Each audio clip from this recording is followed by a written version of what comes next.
That was obviously a great feeling when you've actually finally started to see the sales. But I was reading, because I guess one of the main reasons that we're talking, aside from the fact that you've had a very interesting life, is you've got this book, Peter Alexander, celebrating 20 years of sleeping around, and it sort of chronicles your story and all the designs and layouts. It's a great book.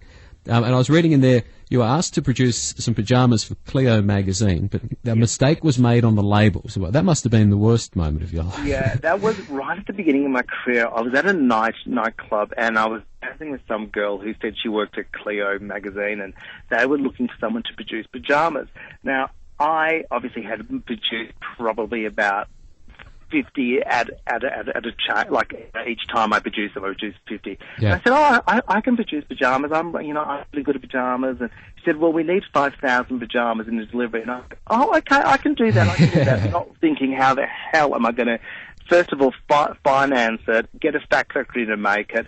So I sort of bluffed my way into that, and they said, okay, we'll do it with Cleo. And I said, but I have to put Peter Alexander on the label. And they said, well, no, you'll have to put Cleo on the label. I said, well, why don't we compromise and I'll put Peter Alexander for Cleo. Yeah. So they said, okay. So we did that, and I ended up like going to the bank and getting a loan and doing all that, and because I had the official order from them. And when the stock got delivered to me, I realized the factory had buggered it up and had just put Peter Alexander on the label and not for Cleo. And I said to my dad, what do I do? He said, just deliver it and get the check, bank the money, because having the money is the most important thing. Then you can negotiate.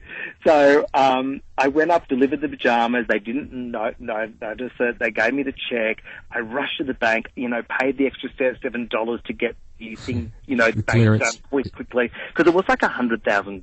Which were, huge amount of money to me. Yeah. And I waited and waited for the phone call, and then eventually the phone call from them did come and say, the labels are incorrect. And I sort of bluffed, said, really? And they said, yeah, it says Peter Alexander. I was like, oh my God, look, why don't I take $1 off the price of each pajama for you? And they said, okay, that's fine. So I ended up having to give them back $5,000, but still, it was a very scary moment for me, because I thought my whole business was going to collapse. Exactly. Talking to the Pajama King, Peter Alexander.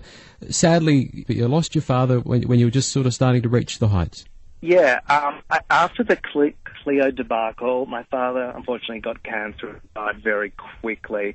And one of the things that he always was such a great support to me, but he said to me, "You got to look after your mum. You're the man of the family now, and you're going to have to employ her to get her distracted and not sitting at home, being upset." Yeah. And my mum was one of those mums that never worked. She was just a full-time mum. Yep. So after I said to mum, "Why don't you come work for me?" I was still working from her dining room table, mind you, but I said, "Why don't you come, work for me full-time, and we'll run the business together."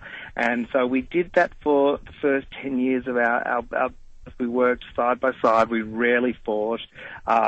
We had a great relationship. She really helped me deal with the stresses. The drama with that was to expand the business, you need more capital, and I didn't have any assets, obviously, and so I had to put my mother's house on mortgage to expand the business, which I really didn't want to do, because that was her only asset from my dad, and it's very stressful for myself to run the business, and it was doing really well, but it was always that back of my mind, what if my mother loses her house, so that was why that sort of probably preempted me in basically then selling my business about 10 years after I started, because I couldn't handle the stress of my mother losing her house if things go wrong.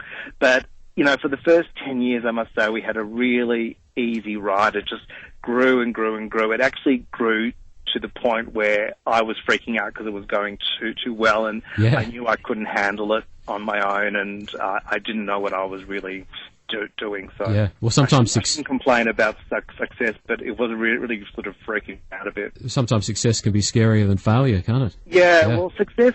What it was, I felt like I was letting down the brand, that I had created this brand and it was getting bigger than myself, and I thought, I'm not doing it justice. And I kept saying, I wanted all this to go away. I just wanted this little amount. And, the banks were saying, well, no, you got orders, you got to do this. And it ended up being so big that I almost had a little mini nervous breakdown. And my mum sent me to Queensland and said, look, just go away for a week, sit on the beach. I'm going to clean this all up, because we were just getting so many orders that we just didn't know how to keep up with the demand.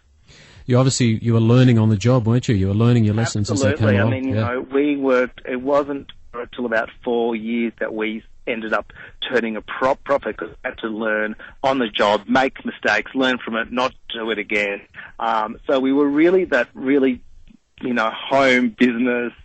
The only good thing about it is I had the privilege of working from my mum's house, which I didn't have the rent, I didn't have the bill. Yeah. If I would have had that, the business would have collapsed. So my advice to anyone who's starting a business is keep your overheads as low as you possibly can for the first few years. Yeah. Because, that's the only reason now that, we're selling over $50 million a year of sleepwear, and it's because I kept my overheads so low and learnt on the job. Yeah, no, that's some great advice. What was it like working from your mum's living room? How did you maintain a professional image? It must have been difficult, because you were doing everything, weren't you? That was very hard, really hard. I mean, we used to pretend when people rang, they assumed we were a lot bigger company than we were.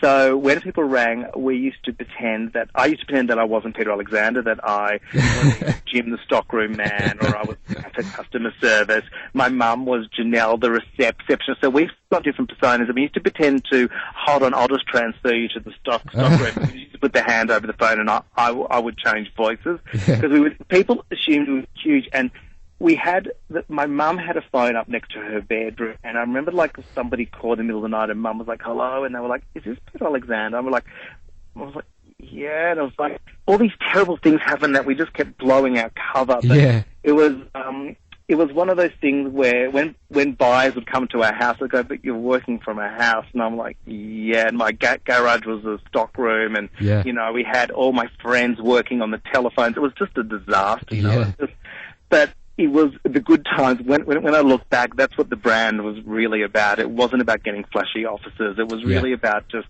learning and understanding it and getting the product out there at a good price. It's a wonderful, wonderful story. Look, the business obviously was your baby. How did it feel when you did come to sell it?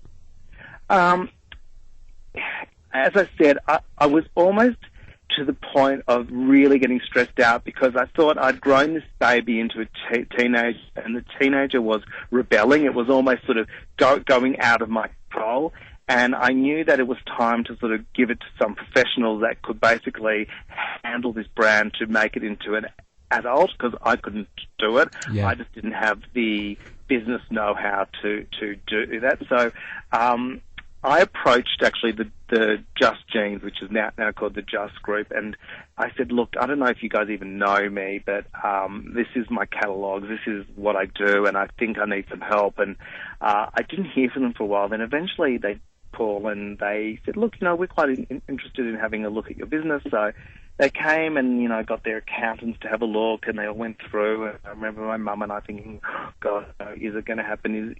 Is it not? And eventually they made us an offer that was, far greater than I ever thought my business would be worth. And Mum and I cried and had, cheers to my dad, and I took my family out for a big dinner at the Flower Drum, and we all celebrated, and I sold the business in January 1, 2000. And it was... I went to work with them, and that was part of the deal, and everyone thought, oh, God, you're never going to survive working under a corporate boss, because you've been your own boss for so long. But they just really let me be, and they let me do the things that I was good at, and they took over the things that I was bad at. And it's been a really nice marriage, and I know a rare one, but one that has been successful, and I've watched the brand flourish. They've taken it into retail stores. I was purely a mail order business, and I now have 30 stores around Australia and New Zealand, and they've really grown it to something that I'm proud of, and I'm still really...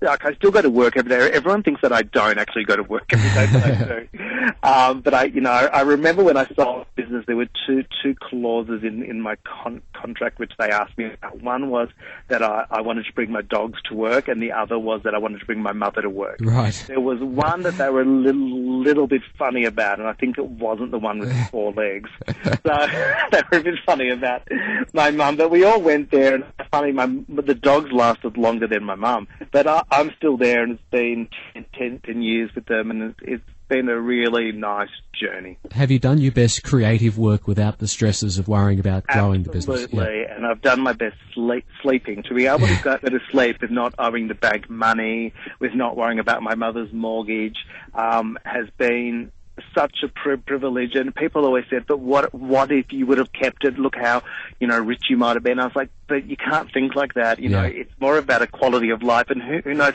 I could have crumbled and crashed.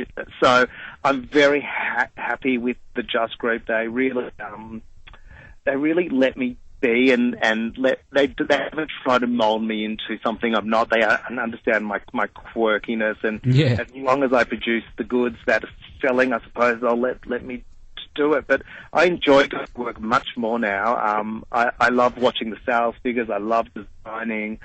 It's a real passion, and it's sort of what I'm meant to be doing. What does the future hold?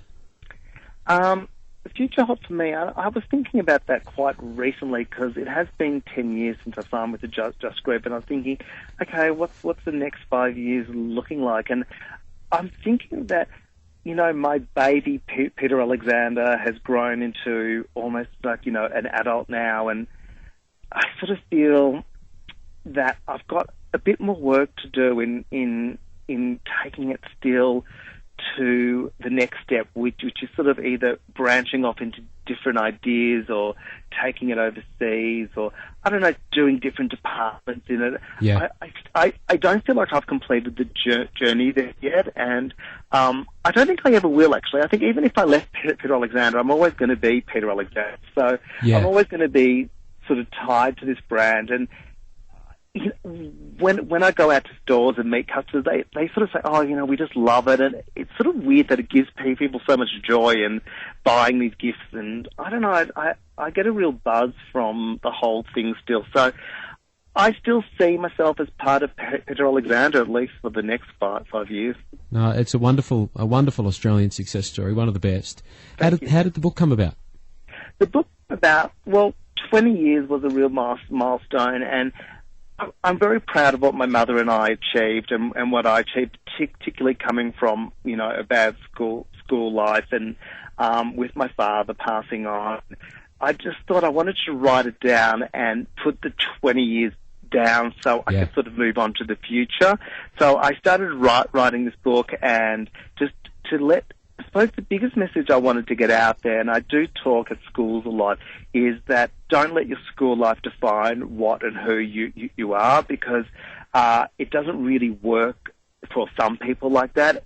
For my sister, say, who knew she wanted to be a doctor at the age of 12, she worked really hard at school, did the right subjects, and she is a doctor. So it does work for some people, but for other people, if you don't fit in, don't panic about it. Yeah. Life holds lots of surprises. So I wanted to write the book for students who didn't fit in, and I just wanted to really put it down there so I've got a bit of history in my book, and something that I was really proud of. And I often look through the book, and I think, God, I have achieved something in my life, and my dad would be so proud. And I remember winning an award. I've won quite a few fashion awards. I remember winning an award for Victorian Fair Trader of the Year, and I thought that's the award that my dad would have been so proud of, because my dad was such an honest man, and he just kept saying to me, treat your customers like they're your mother or they're your sister. And when I won that award, I just thought, that's the thing that he would be so happy with, that I knew not to be someone who just looks at the bottom line the whole time and just really tries to look after the customer. It's a great story. It's a great life. Peter Alexander, celebrating 20 years of sleeping around, a great title as well. Thanks for your time. That's a pleasure. Thank you.